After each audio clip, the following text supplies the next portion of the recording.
Goizeko 10 inguruan hasi da operazioa Auzitegi Nazionaleko Eloi Belasko epailearen eta fiskaltzaren aginduz. Herrirak 4 lurraldeetan dituen egoitzetan sartu da Guardia Zibila. Hernanikoan 12 pertsona zeuden bilduta. Ministerioaren esanetan zuzendaritza nazionalaren batzarra egiten ari ziren.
Alde bakarreko urrats berri honen xede nagusia Espainiako gobernuak ezarritako blokeo egoera gainditzea zelako.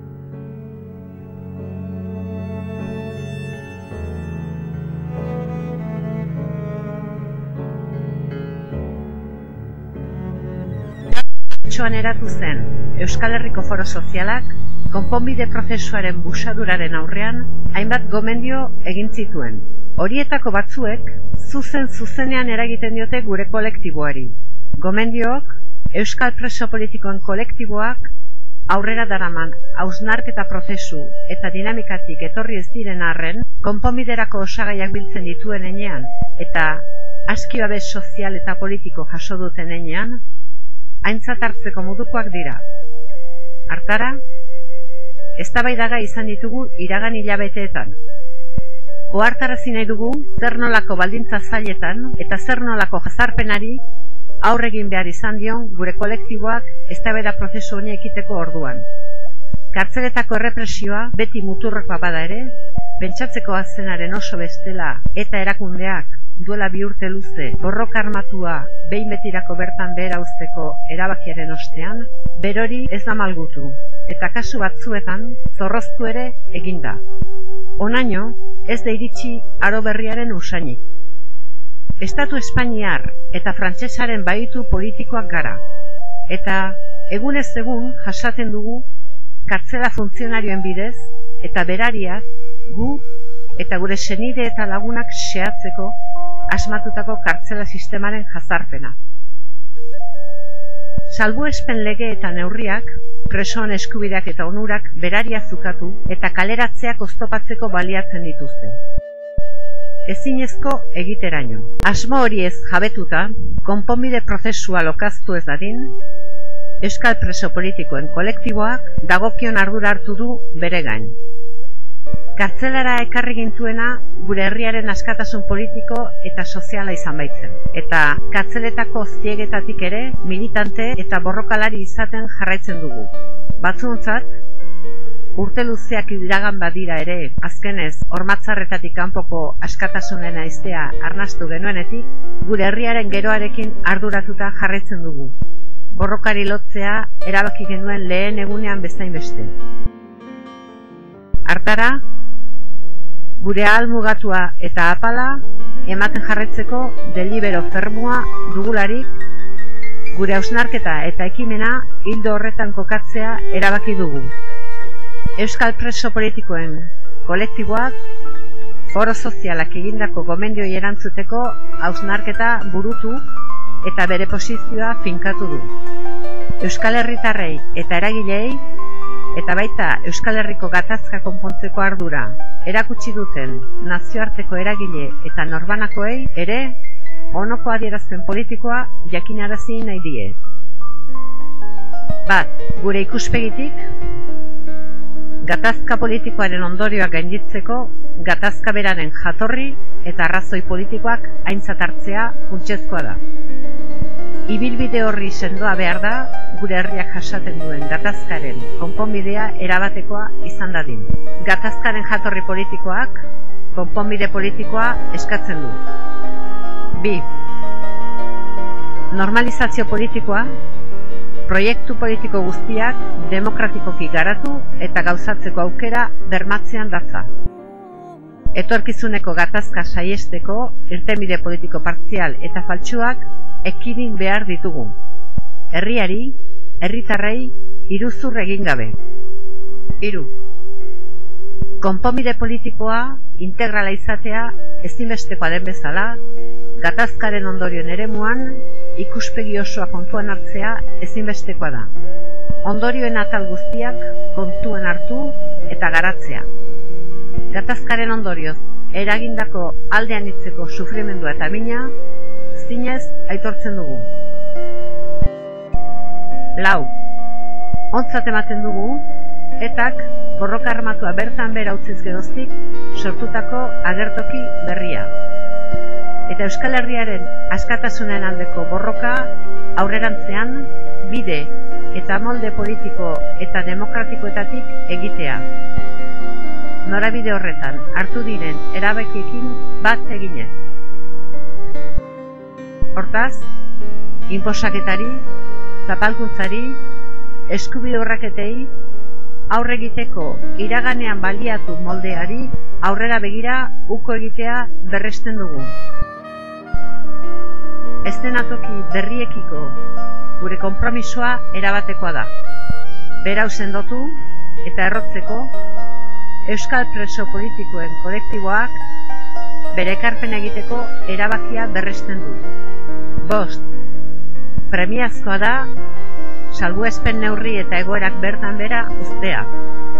Tresneria judizial juridikoa egoera politikora egokitzea, kartzela politika errotik aldatzea eta sakabanaketari lehentasunez amaiera ematea. Dagozkigun eskubideak baliatu, etxeratzea bideratu eta egoera politikoan konponbide osoari begirako bultzada ekartzea. 6. Horiek horrela, ontzat eman dezakegu, gure etxeratze prozesua Euskal Herriratzea lehentasunez eta kaleratzea ezinbestez, lege baliabideak erabiliz gauzatzea. Guretzat, inplizituki zigorraren onarpena dakarren arren. Ados gaude, aurrera begira, legeek eta bere aplikazioek bere biziko papera betetzen dutela, eman behar diren urratsak sendotzeko izan behar baitute. 7. Gure etxeratzea gauzatzeko, prozesu hori egitasmo orokor baten baitan, modu mailakatuan, konpromiso individualarekin eta denbora zur batean ere garatu izan dadin aztertu eta jorratzeko prestasuna dugu. 8. Gure jarduera politikoaren ondorio, gatazka politikoan izandako ondorioekiko erantzukizun osoa onartzen dugu. Gutako bakoitzaren erantzukizuna aztertzeko prestasuna ere badugu. Baldintza eta bermeak dituen prozesu adostu batean. Horretarako, 1. Euskal preso politikoen kolektiboak gomendioen inguruan adostasunak eraikitzeko eta aurrera egiteko gomendioen sustatzaileekin eta Euskal Herriko beste eragileekin harremana irekiko du. Gomendioen puntuen garapenerako formulazioak bilatzeko helburuz. 2. Kartzeltan bizi dugun salbuespen egoeren gainditzea laguntzeko Euskal preso politikoen kolektiboak eragileen proposamen eta gogoetak entzungo ditu eta bereak konpartituko ditu prozesuak aurrera egiteko erabaki eta urratsek guztiongandiko behar duten babesa izan dezaten. 3. Herritarrei, instituzioei, eragile sozial eta alderdi politikoei dei egiten diegu prozesu integral baten barruan gure izaera eta duintasun politikoa zalantzan jarriko ez duen etxeratzea eman dadin adostasun zabala bila dezagun.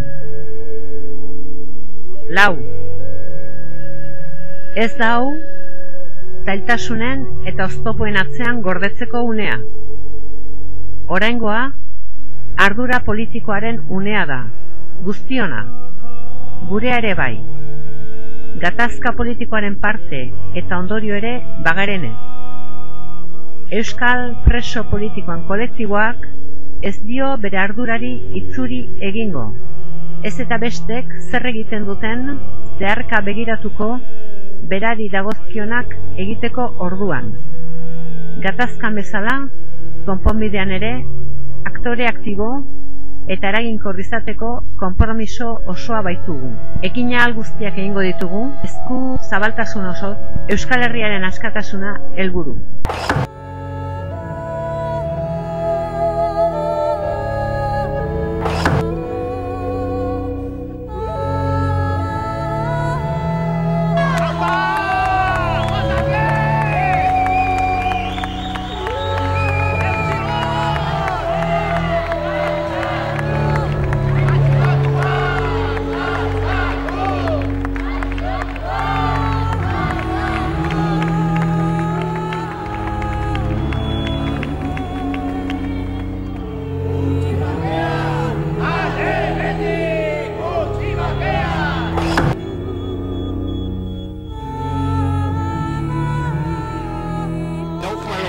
Sabemos desde nuestra propia experiencia que lograr terminar con una situación de violencia y conflicto y lograr una paz duradera nunca es fácil.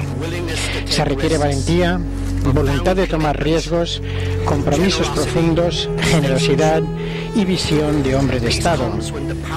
La paz viene cuando el poder de la reconciliación pesa más que los hábitos del odio, cuando la posibilidad del presente y del futuro es infinitamente mejor que la amargura del pasado. Sabemos también de nuestra propia experiencia que cuando hay una verdadera oportunidad para alcanzar la paz debe ser aprovechada.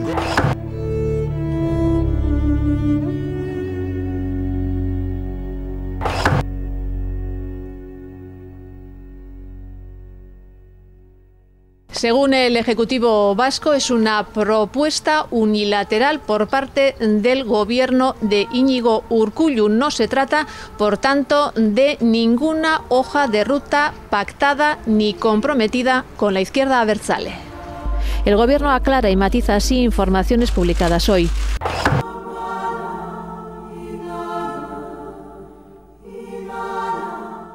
Gaur hemen elkartu gara, EAJ, sortu, Eusko Alkartasuna, Aralar eta Alternatiba alderdi politikoetako ordezkariak, eta esan behar dugu Geroa Baik ere hemen egotekoa zela, baina ez duela etortzerik izan. Baina Geroa Bai ere gure artean eta ere badaukagu.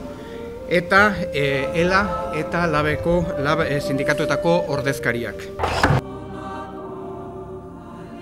Ez baitute beraiek ezarritako blokeoa gainditzea onartu nahi.